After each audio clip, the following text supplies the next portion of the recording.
Hey guys, we are here with the week 8 of the 2022 season's podcast. So week 2 of actually doing this, but the week 8 version of it. Joined with Cade Romero yet again, Codes 9, and then our guest this week is DRP, General Manager of Dan Flashes from the Jamarcus Russell Division. How are you today, sir?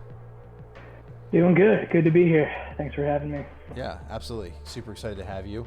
Always going to do it this format like we kind of hinted at last week, where we're going to have somebody joining us on a weekly basis. And the first person to respond saying they liked the video was Dan, so here we are. So got the first spot here. So following a very similar format to last week, let's talk about what happened in the standings last week. Implications: lose to Raggy just barely, led by Mahomes. The Webster Tigers pick up a win and a huge upset over the Kung Su Pandas. Spider Pigs fall to Quad Fathers. We have the Diamond Dogs taking down Dan Flashes. Brownout picking up the win over Justin Stelly, and Win Like Flynn picking up a win over Watson's 25th Masseuse. Cade, what are your thoughts? Any surprises from your perspective from last week? Yeah, absolutely. And thanks for having me again. I love being here. Honestly, surprise, Andy Dalton. We were chatting a little bit about it before, but he went off. And in case you missed it, he does play for the Saints now. Winston's out with some injuries, and he's at the helm. I think it was 3 interceptions, 4 touchdowns. Really took everybody by surprise, and they squeaked out the win against the Cardinals. And, for relevance, that meant the Diamond Dogs came with a vengeance despite being down, had some heavy hitters on bye, and handed Flashes, thanks for being here, Dan, his second loss of the year. Third. So that was a massive, third.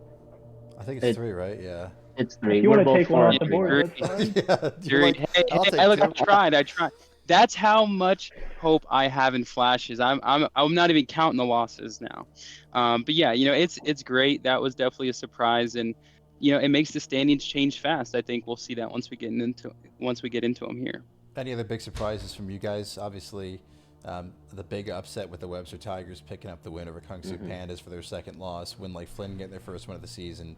Raggy is alone at the top of the standings, but barely getting the win there. Anything jump out to the two of you, surprise-wise, or did Cade hit it all? I was going to say that my prediction reigned true for Win Like Flynn, but I think that's just because Watson's got a little unlucky. But yeah, I feel like that. Eckler continues to ball out. Yeah, so he has been 21.6. That's not Eckler. Eckler with 36.7. 36, yeah. Brownout. Yeah, that was a big trade. That was actually with you, wasn't that, Dan? Yeah, no, that one's my fault. Any regrets with that, or are you still feeling good about that move? So I don't feel great about it, I'd say, seeing his performance, but what I was thinking, a 28-year-old pass-catching running back, probably not great for Dynasty, so I said let me ship him off for some younger talent for the future, which I'm happy with who I got from it. But, right. It's still a good deal for sure for you. It's not like you got screwed in the deal or anything, I would say. And a little context, I also had Jonathan Taylor, who was supposed to be this world beater talent for the next 8 years.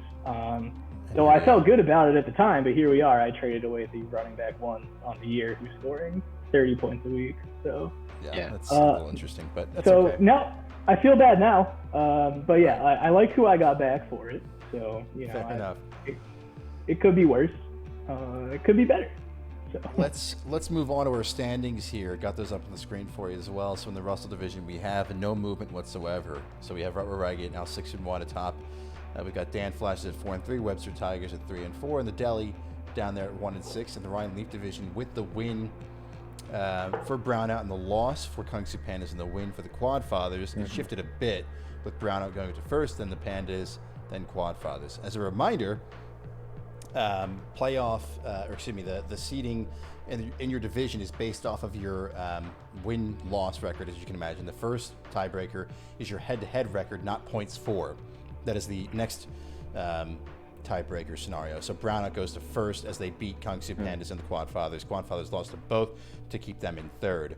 When we go to the Achilles Smith division, we've got Movement Diamond Dogs, who's back to first place with Spiders Pigs falling down. The implications stay there at the bottom, and Watson's 25th Masseuse hanging out there as well. Anything here worth mentioning, Code? I think the big thing is that the Quad Fathers are rising, and I think that they continue to just let everyone know that, hey, we're here to contend this year, because they bought Burrow. They just bought Cooks recently in that trade today. Yeah. And they dropped, what was it, 180 on the Spider Pigs. Right. And I mean, the thing is with this division, it's almost a coin flip on who's going to come out on top. I mean, it's literally 5-2 for everybody. And I know that we're going to have a lot of movement when it comes to the end of the the fantasy football season, because those final weeks will be against their own division opponents. So, right.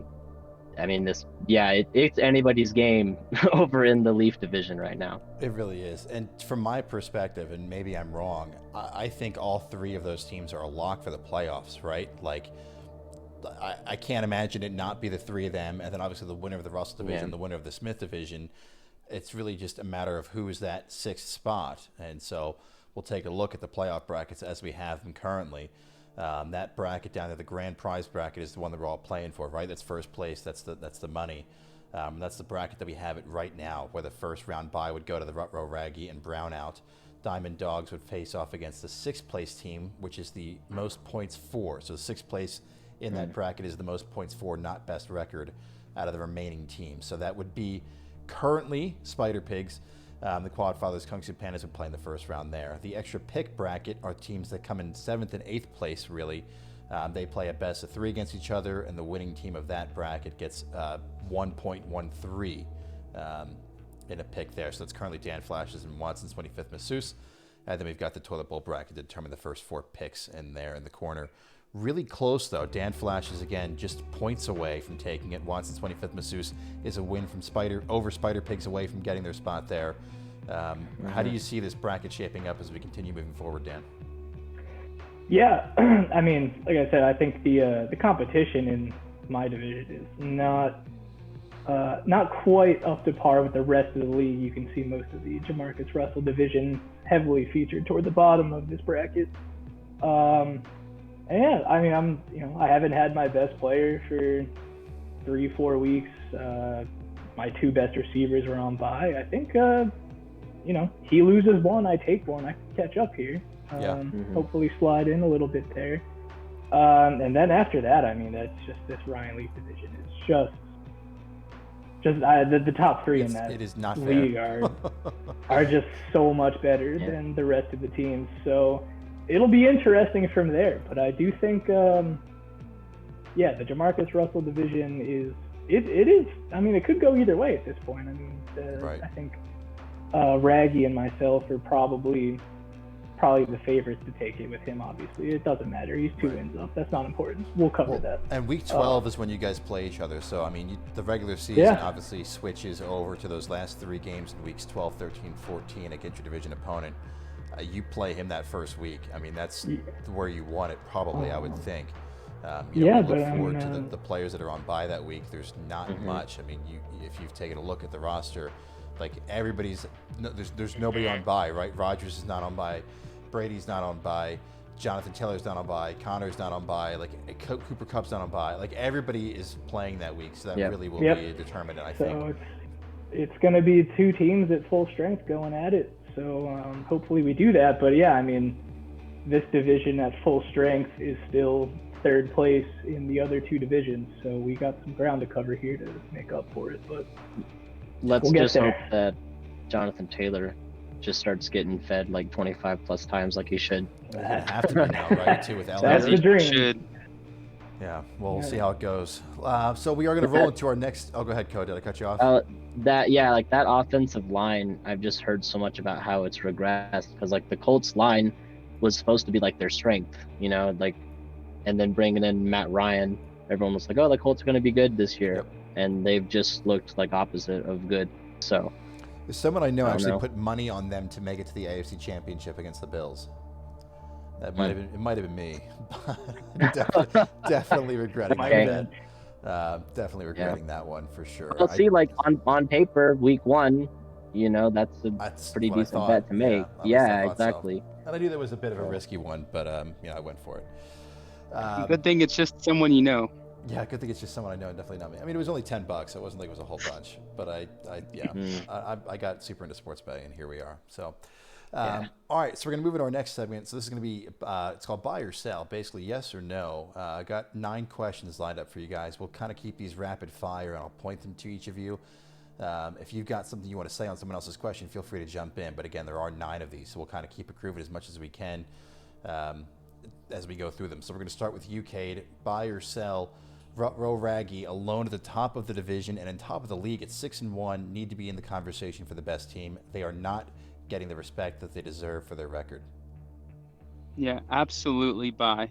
I'd say the fact that they're not the conversation for best team right now is some cause for concern. I know not all the managers are going to agree, but we got to put some respect on Raggy's name because the roster is extremely powerful and the performance is what's corroborating that. Even though it's not the roster everyone would want, it's definitely the one that's paying off for Raggy. What do you guys think? Dan, Code, quick thoughts? I was just gonna add that like Brady's been like underperforming because like last year he was like one of the top fantasy quarterbacks. This year it's like you're lucky to get 1 pass touchdown from him. So the minute Brady like gets back on his high horse and starts throwing for 3 if he does, I mean, I guess we'll find out. But that's like the one thing that's keeping him, I guess, close. Because if Brady starts popping off, then yeah, he's easily the best roster in the league. Yes, I agree. I mean, I think you just look at Brady, Stafford, Kelsey, Julio, Thielen, Michael Thomas. I mean, the only thing, he has 2 of the best receivers of the last decade on his team. The only reason they're not playing is because they're hurt. So, I mean, if they were there, this would be game over for everyone else. So yeah, absolutely. Let's see. Yeah, I completely agree with you guys. I think that the fact that he has not been mentioned and we're focusing so much on the Ryan DeLeaf division is a little weird in a sense. All right, question number 2 going to you, Code. This game is a must-win for Dan Flashes, with Rutro Raggy up 2 games now on a wild card spot, being a lot harder to secure. We already touched on it. Do you think this is a must-win this week? Yeah, who's he play again? I'm trying to find it. Quad Dan's Fathers. you got the Quad big, Fathers. Big one against the Quad Fathers. And by the way, Rutro Raggy playing Win Like Flynn this week. So now not that that's a free win, but that's definitely potentially scary. I think it is. It is a must-win, and it's because I mean I'll talk about the Tigers a bit later because like the Tigers, I'm a fanboy for the Tigers, but they've got you this week, blind. So if the Tigers win that one, and if Dan drops this one against the Quad Fathers, then suddenly second place that division's a toss-up. So if Dan wants to cement his place as the second place team and then continue to try to fight for like that division, because if Raggy wins this next one, then if he continues to, I mean he had an off week last week, but he still was able to squeak out the win against your team. Right.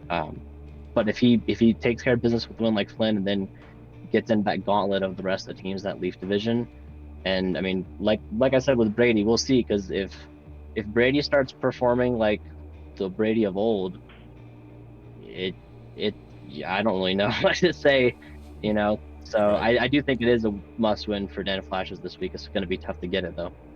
All right, we're going to keep it moving here, just going right to the next question to kind of keep us, again, kind of grooving a bit more.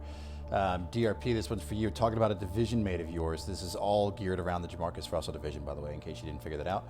People are sleeping on Justin's Deli. They've got Herbert, Pierce, Walker, Pickens, Hollywood, Doubs, Ridley, 2 firsts and 2 seconds this coming draft. That's got to make them an instant contender next year, right? Yeah, I mean, even if you look at if you asked me 8 weeks ago how this roster would do, I would have told you he would have the opposite record. Instead of 1-6, I would have said, 6-1. I think his really only missteps is, Fields and sometimes Daniel Jones. Other than that, I mean, Pierce, McLaurin, DJ Moore, George Pickens, that one's my fault. One of his first is also my fault.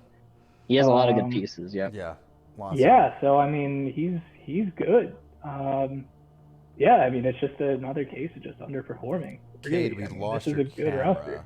By the way, Cade. Oh, we lost it? We lost your camera, yeah. Should be good. What about now? There we go. That's you, sir. That better. got a little funky there for a second, too. I was looking sideways on his screen. Apologies, gentlemen. All good. I mean, I completely agree. I think that there's a lot to build on, right? And I know that this is like a true dynasty league, but there's so much there that I feel like coming out of the draft next year, huge potential for Justice. Yeah, I mean, outside of grabbing another, and even at that, I mean, Fields has shown signs he might be getting better. Yep. I don't think so, but we'll see. We'll see. He could. But other than that, I mean, he's got young, really talented guys for the foreseeable future. So. All right, moving on to question number 4, then back to you in the rotation, Cade. Dalton Schultz is on a 4-year contract right now for the Webster Tigers. That's a very risky signing, given the ambiguity of what the Cowboys are going to do with his NFL contract. Do you buy that or no? Yeah, I do buy that, and the reason is, we've seen him recently. We saw him come back out in this showing. He was limited. He did get catches. I think he was 100% for his targets. He caught, he performed, but it's a tiny bit of production. And when it comes to uncertainty with the contract, that's all that matters. We've seen time and time again, no matter how bad an athlete wants to be on a team, that does not mean the coaching staff feels the same way. And so I do agree, and I'd say watch the situation as it evolves. His contract's coming up, and we'll see what happens going forward. Yeah, I think it makes it interesting, especially because Mike Gesicki's a free agent at the end of this year as well, so there could be a couple big name. And they have options. They have options. It's a tough running for that tight end 1 spot. It's not just something that he's going to get if he keeps, having these issues and injuries or protesting this contract silently on the sideline. And, you have to man up, have a conversation if you want to stay and play. Yeah. All right, next question, Code. Coming back to you again. Rutro Raggies should not be relaxing yet. Even though they're up 2 games, they haven't played a single game against anyone in the Ryan Leaf division. I'm going to sell this one. I think that they can relax, but that doesn't mean just to completely let up off the gas. They can breathe at least. They've made enough distance in the league so far. They can afford to drop 1 or 2 games against that division of death, just because they have such a good hold in their own division. So I don't see them dropping too far unless something crazy happens. Gotcha. All right, back to you then, Dan, with the next question. Rutro Raggies' path of relying on the veterans like Brady, Stafford, Julio, Connor, Kelsey, Thielen, that's extra pressure that they need to win now. They need to win this year. Otherwise, the wheels could come off the cart. Yeah, I mean, that's a buy. I mean, I know we touched on him a minute ago about how talented this roster is, but, talking about Michael Thomas and Julio being hurt, I think the youngest player on his team might be like 26. And like his average age maybe 30. So, I mean, they're really good, but, I mean, Brady already retired. James Conner is getting up there and hurt. Henderson's pushing 26 and the backup. Thielen might be 52. I don't know. Henry, I mean, Michael Thomas has played 2 games in 3 years. So, I mean, I mean, he has a really good roster, but if he doesn't do it this year, I don't think it can happen. This is going to be tough. But and there is a good chance the Bucks don't figure it out and continue to put up 3 points a game. So, I mean, I was just talking about how Brady, if he goes back to his form, but they got to get there first. Yeah, that's the truth. All right, question number 7. We got one more for each of you. Ken Walker, this is for you, Cade. Ken Walker on a 5-year deal with year 1 only costing $14. This has got to be the best 5-year contract in the league now, especially after Rashad Penny's injury, right? Buy. I almost feel guilty giving you 3 buys, like I'm like the commish bribed me or something. But the truth is, this is quite the situation. It's no doubt this guy is running back 1. It's not always got the makings. I'd say you view him as a running back 1 from here forward. If you look, I mean, I think he has 4 touchdowns in just the past 3 games. He's explosive. Last game, he was just logging yards, surprising everybody. The fact that this contract is so cheap is almost criminal.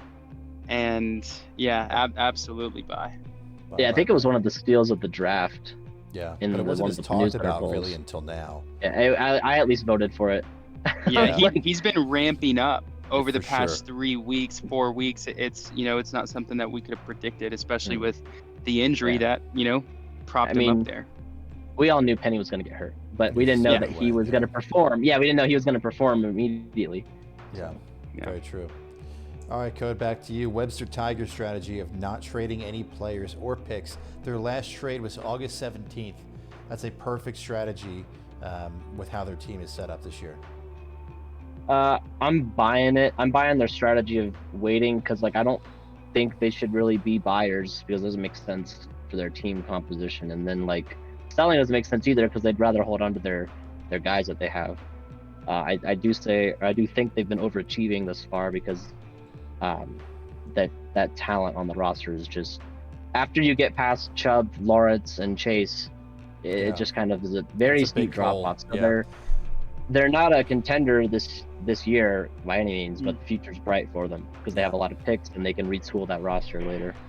But I do like their strategy right now, though. They do have the stars to really hold it down and I think hold their own. And I think that you're able to kind of plug some gaps maybe next year with those picks that you mentioned. So, yeah, for sure. All right, I saved a big question for last, Dan. You ready for this one? You already know what it is, but it's a tough one, I think. Dan Flashes needs to make it past the first round of this playoffs for this season to be worth it or considered a success after they traded away their first round pick for 2023 and 2024. Do you feel that way? That is very pointed. I mean, you can just go ahead, fade the green. This is the hardest sell of all time. This is a bad opinion. My team is great. I have you got to think about what I sold the picks for, right? Right. I have Jonathan Taylor. I have Chris Godwin, Cooper Kupp, Amari Cooper, and AJ Brown for the next. I mean, that's the best receiver core in the league, I think. Gotta be we have up there for sure. I mean, when Deshaun Watson comes back, who knows? Maybe Amari Cooper suddenly. And they'll be around. Russ just got paid $250 million. Hopefully, he becomes good again. If he does, right. I think I'm gonna be pretty lethal. So will I be disappointed if I don't get there this year? Yes, I think I will. So that's fine. But I mean, no one on this team's going anywhere next year. So I'll run it back, and I'll have probably Chris Godwin for more than 8 weeks. Yeah, so hopefully we'll after this year. Right. Yeah. So I mean, is it a bummer? Yes. Do I think I'm dead in the water? If not, then no. Perfect. As long as you're happy, right? That's what matters. I'm having fun. Good. Yeah. If coach is confident, that is the key. Right. Amen. That's the other thing too. So next time, clearly put some more controversial opinions up here, right? Instead of we have a great locker room. It'll be fine. Yeah. Well, good. All right, perfect. Let's go ahead and quickly touch on the next week coming up here, and then we will wrap this bad boy up. Week 8 featured matchup: Kung Fu Pandas against Spider Pigs, currently projected roughly from doing the math at 2 a.m. on Monday. 164 for the Pandas and 160 for Spider Pigs. Other matchups of the week, we've got the Quad Fathers against Dan Flashes, also very close. 148 for Quad Fathers, 151 projected for Dan Flashes. Watsons versus the Brownouts, 157 and 152. Diamond Dogs over Justin's Deli, currently projected about 16 points there. Win like Flynn and Raggy really close, and the implication against the Tigers also close. Some big games this week though, with a lot of implications. I think we touched on it. There was such a tough decision for me trying to pick Spider Pigs versus Kung Fu Pandas or Quad Fathers and Dan Flashes as the game of the week, but we went with the Pandas and the Pigs there. So that's what we got going on next week. Cade, what do you think? Oh, it's great. I love it. I'm eager. I'm gonna pick Pandas. Maybe they're becoming a favorite of me. I liked what I saw when I was sitting there doing the impacts, doing the reviews, and going through last week's performance for the players and next week's, and how the coach here and how the manager has put everything together. So definitely going to lean with Pandas here. No more than 10 points if they win. I wouldn't imagine it would be a blowout or anything oppressive. What about you, Code? What do you think? I'm wondering who that 5th player is on the Spider Pigs sheet. Is that's Allen, Singletary, that's McCaffrey, Josh Allen, Christian McCaffrey, Mike Evans, and the man, the myth, the legend, Robbie Anderson. Robbie Anderson himself? Wow, okay. Let's hope he catches a bomb. The Easter egg. Yeah. Glad you saw it. You love to see it. That's beautiful. Yeah, I'm not really. I'm looking at like the featured matchups. I'm not really like seeing anything that I would want to comment on that's out of the ordinary. I feel like everything plays out the way it should this week. What about you, Dan? Do you think this goes Pandas or Pigs? I have a moral obligation to never pick Pigs to win because he blows up my inbox 85 times a day with garbage. But yeah, I think it will be close, but I think Pandas is gonna snake ahead of this one.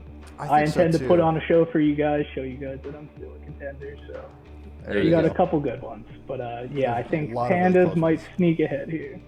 Yeah, I think that the Pandas take it as well. I was surprised the projected points were so close. I mean, one blow-up game from the Spider Pigs, one of the players could for sure tip them over the edge too. So that should be a really good one to watch. And not to hate on pigs. I know we're all doing it, maybe because it's so fun, but yes, there is some possibility here. So I can't sell them completely down the stream. Yeah. Anytime Allen's on the field. Yeah. It's like locked for like 30 plus points. McCaffrey's got his second week now at the Niners. Right. Devonta Smith, Mike Evans, Tyler Lockett, like Zach Ertz, Miles Sanders. Like it's a lot of good players that have the potential to just go nuts for Spider Pigs. So let's go ahead and wrap this guy up. Any final thoughts from you guys? Next week we do have Booty Disciple, the general manager of Watson's 25th Masseuse, joining us, which I'm excited for because we haven't done an interview with him. We haven't talked to him a whole bunch, so it'll be nice to have someone who we haven't done the interview with here on the screen. Yeah. With us, but anything else that you guys want to touch on before we go ahead and finish up here? We'll start with you, Cade. Yeah, I mean, as always, it's an honor to be here. You know, guys, thanks for letting me bring up the past a little bit, pitch you guys against each other right when we started with the surprises, you know, and yeah, I mean, I love seeing this grow. Looking forward to next week's guest. And yeah, you know, as always, Blind, thanks for, you know, hosting us, keeping things smooth. We appreciate that too. Code, last thoughts? Nope. Simple enough. Yep. Dan, simple enough. Anything else you got? Yeah, no, I'm just excited to hear from some of the rest of the league, especially some of the guys who are a little quieter. I mean, this guy's team is nasty, so I'm excited to see how he's feeling coming in because I think he's one of those underperformers as well. 3-4, but I think if you just look at his roster, this is disgusting. I mean, it's so good. So I'm looking forward to seeing how he's feeling. I remember when I found out that was happening, I reached out to him and said, "Hey man, heard you're going to be on next week," and he said, "Lol, y'all jinxed me. I got to speak my mind." So it sounds like it's going to be a fun one for sure. So looking forward to having him on. Yeah. And then we'll just keep this going. Appreciate the three of you guys for being here. Appreciate you guys for listening. That's going to do it. A little longer than we've been aiming to do, but I think a lot of good information here. So appreciate you guys coming out and watching, and you guys taking the time to record this, and we'll see you soon.